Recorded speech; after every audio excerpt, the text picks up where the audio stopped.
You hate government, one of them libertarian types, or maybe you just can't stand the president, gun grabbers, or warmongers. Me too. That's why I invented LibertyStickers.com. Well, Rick owns it now, and I didn't make up all of them, but still, if you're driving around and want to tell everyone else how wrong their politics are, there's only one place to go. LibertyStickers.com has got your bumper covered. Left, right, libertarian, empire, police, state, founders quotes, central banking. Yes, bumper stickers about central banking. Lots of them. And, well, everything that matters. LibertyStickers.com. Everyone else's stickers suck. All right, you guys. I'm Scott Horton. It's my show, The Scott Horton Show.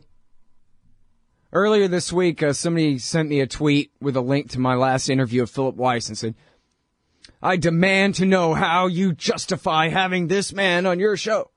I thought, oh, man, I better get him back on. Hi, Phil. How are you doing? Great. How you doing? I'm doing real good. I didn't even answer that guy. I was like, yeah, whatever, dude. Well, what's his constituency?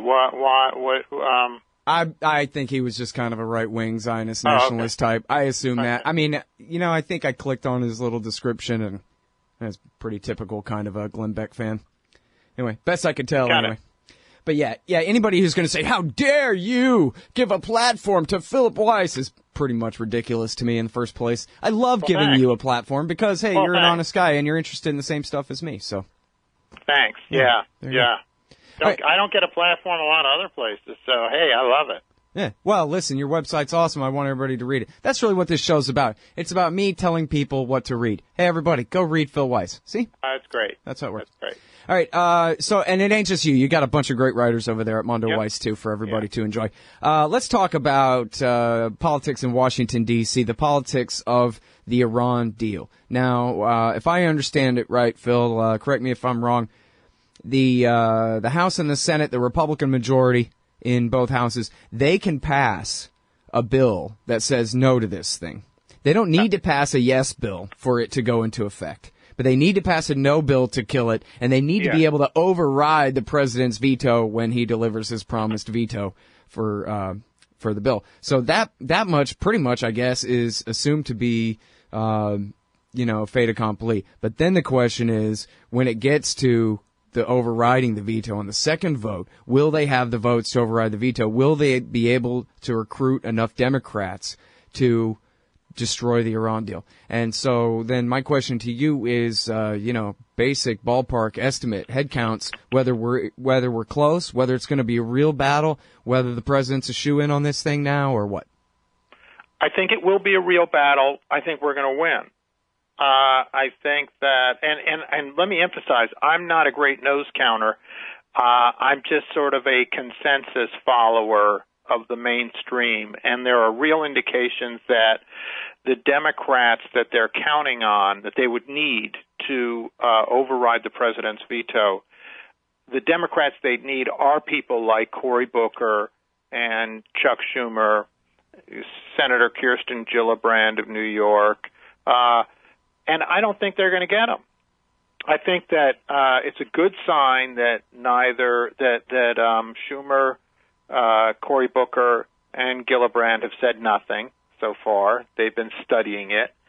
It's a good sign because they're afraid of coming out for the Iran deal, but I think that they will. So,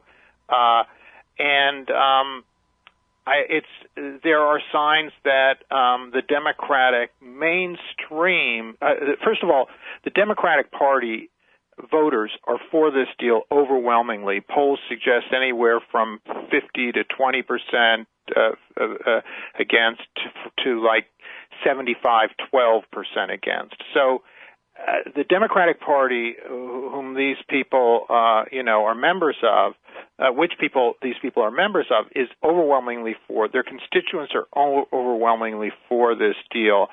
So they are, I think, looking for ways to justify supporting the deal. And yesterday we saw a big Jewish Democrat out of Michigan, and people are looking at the Jews because that's where the focus has been, is all the Jewish organizations saying this is bad for Israel, and some other Jewish organizations saying it's good for Israel, and John Kerry going to the Council on Foreign Relations and acting as if he's the foreign minister of Israel to try to get the deal. I mean, that's how crazy the politics of this are. Anyway, back to Sandy Levin of Michigan. He came out and said, after a long study, I know I'm going to support this deal. And so I think that's what we're going to see from these Jewish centrist liberals and other Democratic Party centrist liberals types. They're going to end up, they're not going to sandbag the president on this, and they're worried that they're going to be seen as supporting Israel too strongly against an American interest.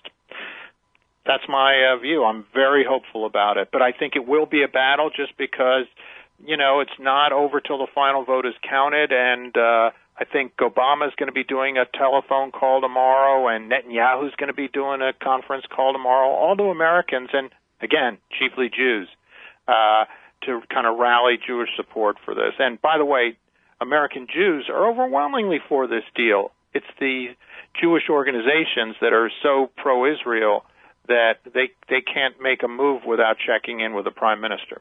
Mm-hmm. All right, so there's a hell of a lot to go over there. First of all, are there any Republicans in the House of Representatives who've expressed even the slightest doubt that they would oppose this thing? I don't know. Not that you've heard anyway. I should check with Walter Jones. Oh, you know? Yeah, that's a good idea. That guy's he's a great congressman. I can't believe he's against this. Now, Rand Paul, of course, has disappointed us, and I think that's a presidential money thing, but, who can figure it? Yeah, well, never mind him. Anyway, so now here's the other thing. No, I like what you say, too. I think it's really important that people understand that not just a majority, but a significant majority of American Jews, I think maybe even a super majority of American Jews polled, say that they support this vastly out of proportion compared to the rest of the American population. So even though, Israel's government has its fifth column and the institutions that put the state of Israel first, pursuing their policies, they are not representative of American Jews.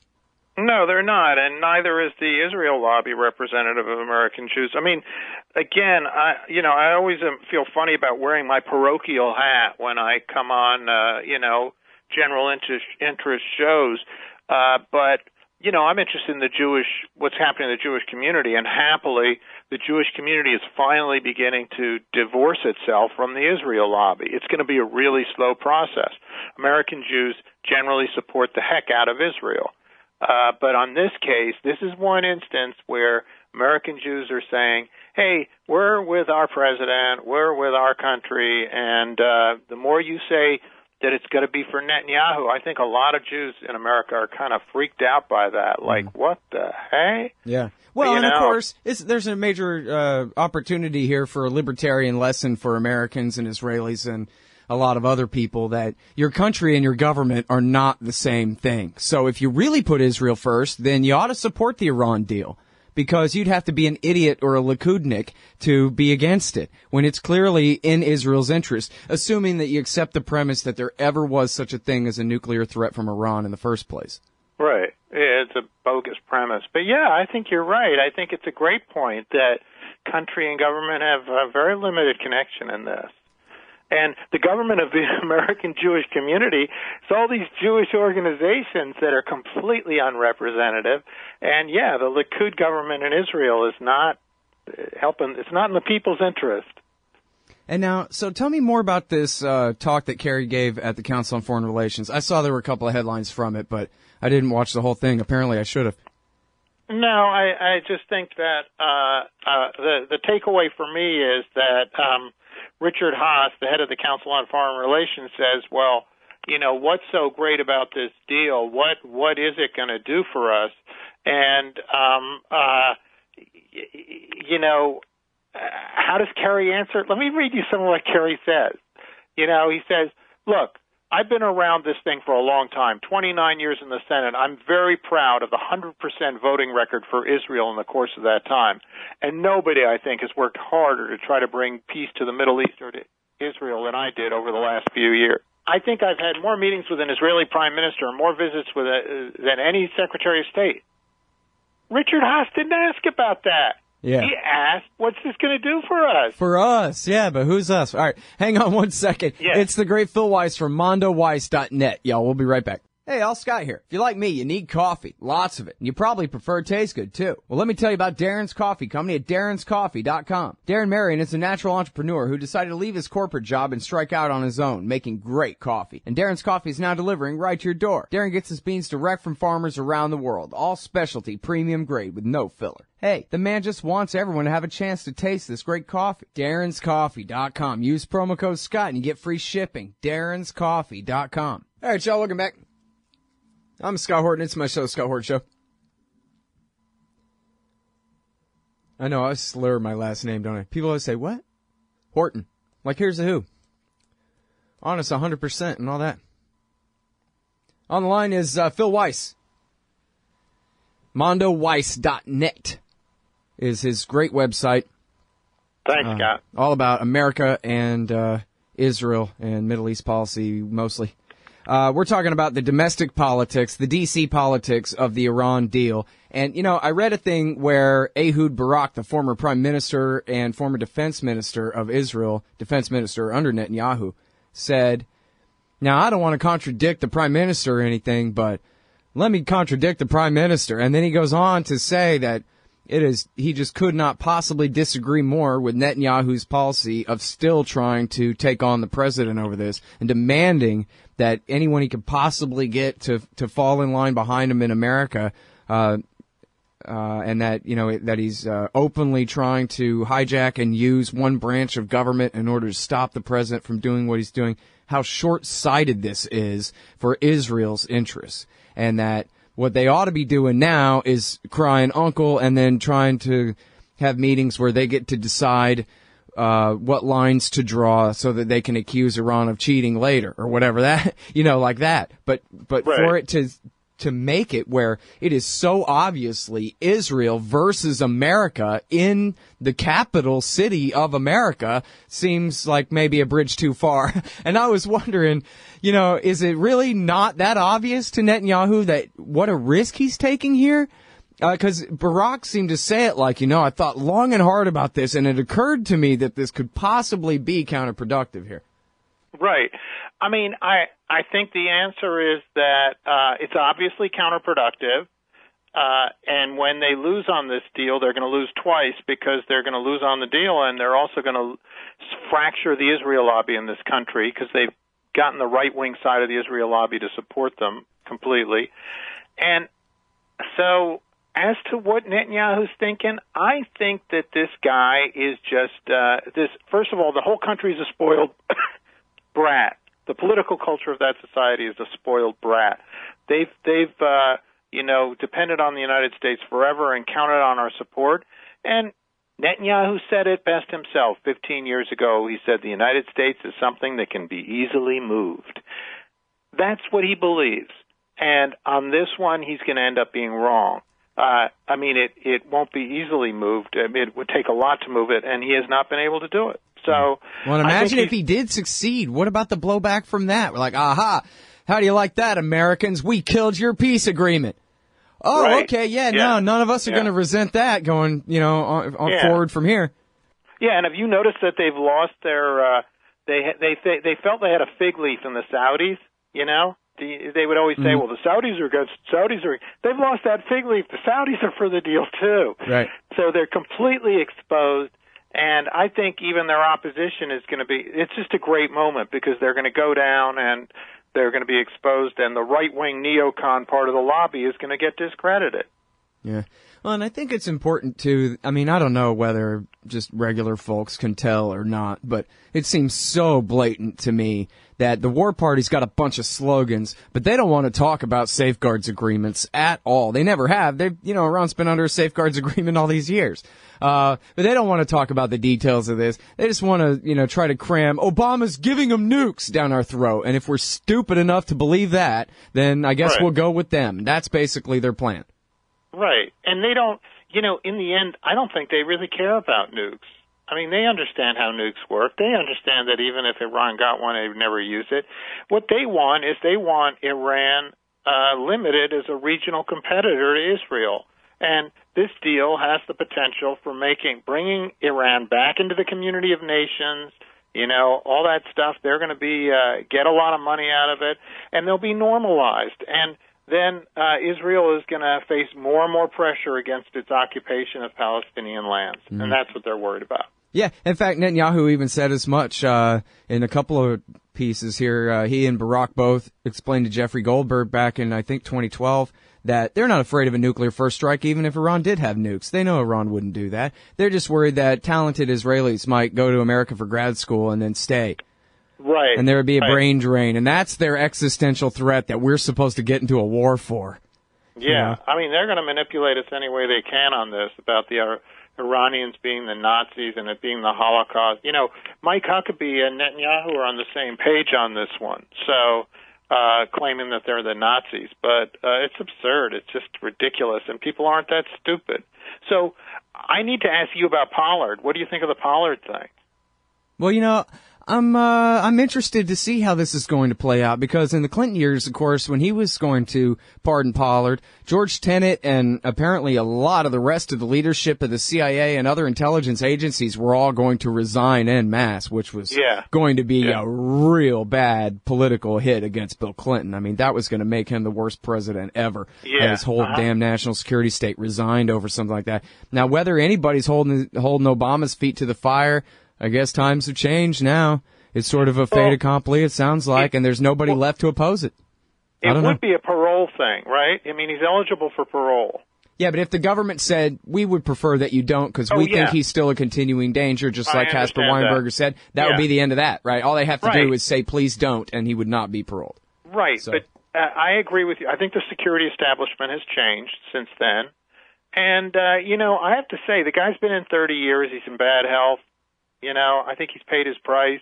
I mean... Yeah, but that has nothing to do with it. It's all about, pandering to Netanyahu. Please lighten up on us a little bit, that kind of thing. So. Yeah. Oh, of course. They've always wanted Pollard out, and now they're going to get Pollard out. And, by the way, let's just stress that, the secrets that he leaked, the reason the security establishment is so upset is not just that they went to Israel, they promptly went to the Soviet Union. Yeah, it was the entire nuclear war plan against the USSR, and our greatest allies in the whole wide world, Israel, just turned them right over to the USSR. I know, so they could get more immigrants out of it.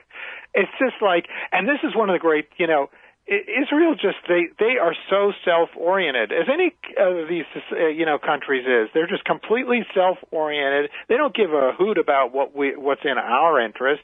And the more that's exposed, the better. Yeah. And again, in a real counterproductive kind of a way, like in the book By Way of Deception, Victor Ostrowski says that, their entire attitude is the Americans better tell us everything they know about everything all day, every day. But if they find out something the Americans need to know, like the Amal militia is about to blow up our barracks in Beirut, they're big boys. They can take care of themselves. Screw them. That's good. Yeah. So, I mean, and that, we're talking about where the rubber really meets the road when you're talking about a suicide truck bombing of a barracks full of American Marines. You know what I mean? We're not just talking about little stuff. No. So. Hey, I need to promote one thing while I'm on. Yeah, please do. Okay. Yesterday I exposed the fact that, remember that Netanyahu bringing that cartoon to Congress and to the UN and saying that, Wile E. Coyote, they're going to Iran's about to blow up the world? The guy who designed that cartoon works at Time Warner. He's an executive vice president, one of their top executives for marketing and communications, a guy named Gary Ginsberg, good friend of Netanyahu's, who's been working on his speeches in English for the last few years. And this only came out through me and Michael Oren, whose new book, all about Israel, the former ambassador. He exposed his good friend Gary Ginsberg, and then I looked into it and called Ginsberg, and Ginsberg admitted to me that Netanyahu's his good friend. When he comes to the country, he works on his speeches for him. So this guy's working as a speechwriter for him, and he's one of the leading executives at one of our major media companies. Well, I'm sure that all the media people that work for him have no idea what his views are and would never even consider the slightest bit of pressure to conform to what he would have them say or think. That's right. Exactly. Yeah, no, that is an important scoop. I'm glad you brought it up. I had it here in the tabs, but I had too many tabs. It's just shocking. No, to me. it's huge. It is shocking. I'm routinely shocked. I just can't believe the depth of the pro-Israel influence inside our country. And again, it's like Kerry going to the Council on Foreign Relations, and a guy, Richard Haas, who's Jewish and who has supported Israel a lot, asks what we get out of it, and Kerry starts talking about the Jewish interest in this and how it's in Israel's interest and good for Jews. It's like, wait. What about our country? You know, just Jewish Americans who don't identify chiefly in that, think of themselves as Americans. What about, Americans who aren't Jewish? Are they, it's shocking. Yeah. Well, and I mean, that's the good part about it. That's the silver lining in it all. That was what I was saying about Max Blumenthal's new book. Just reading the first chapter of the thing. It's like, these are the kinds of things where if you were smearing the Israelis and making stuff up to put words in their mouth, you would have them saying this stuff. But no politician from any country would openly talk about killing women and children this way and that kind of thing. But yeah, there they are. Read it and weep, man. There's the Israelis saying, yeah, well, you see, what we got to do with these Gazans is just keep killing them and killing them. Yeah. And like, whoa, dude, you would never hear even the meanest American general talk that way about civilians. I mean, what? I agree with you. It's crazy. I agree with you. And it's so common on the left to always say, well, America does all this stuff all over. Norman Finkelstein, America does worse all over the world. No, it doesn't. I'm not with him there. And I think that the American foreign policy in the Middle East, which is so awful now, a lot of that's influenced by Israel. No doubt about it. And in fact, you have the great quotes, maybe two of the most important quotes along these lines. Irving Kristol and Norman Podhoretz both saying this is why we put such a high premium on American global empire, Israel. Yes. Right? So we got to keep America engaged in China just to keep them engaged overall in general forever, no matter what. Right. Yep, there you go. All right, listen, I know you need to go, so otherwise I'd just keep you overtime all the way through the break. But thanks so much for coming on the show, Phil. It's great to talk to you again. Great talking to you, man. Appreciate See you soon. All right, y'all, that's the great Phil Weiss. He's at mondoweiss.net. mondoweiss.net. He's got a whole bunch of really great writers over there joining him. Hey, I'll check out the audiobook of Lew Rockwell's Fascism versus Capitalism, narrated by me, Scott Horton, at audible.com. It's a great collection of his essays and speeches on the important tradition of liberty. From medieval history to the Ron Paul Revolution, Rockwell blasts our statist enemies, profiles our greatest libertarian heroes, and prescribes the path forward in the battle against Leviathan. Fascism versus Capitalism by Lew Rockwell for audiobook. Find it at Audible, Amazon, iTunes, or just click in the right margin of my website at scotthorton.org. Hey, Al Scott here. If you've got a band, a business, a cause, or campaign, and you need stickers to help promote, check out thebumpersticker.com at thebumpersticker.com. They digitally print with solvent ink, so you get the photo quality results of digital with the strength and durability of old-style screen printing. I'm sure glad I sold thebumpersticker.com to Rick back when. He's made a hell of a great company out of it, and there are thousands of satisfied customers who agree with me, too.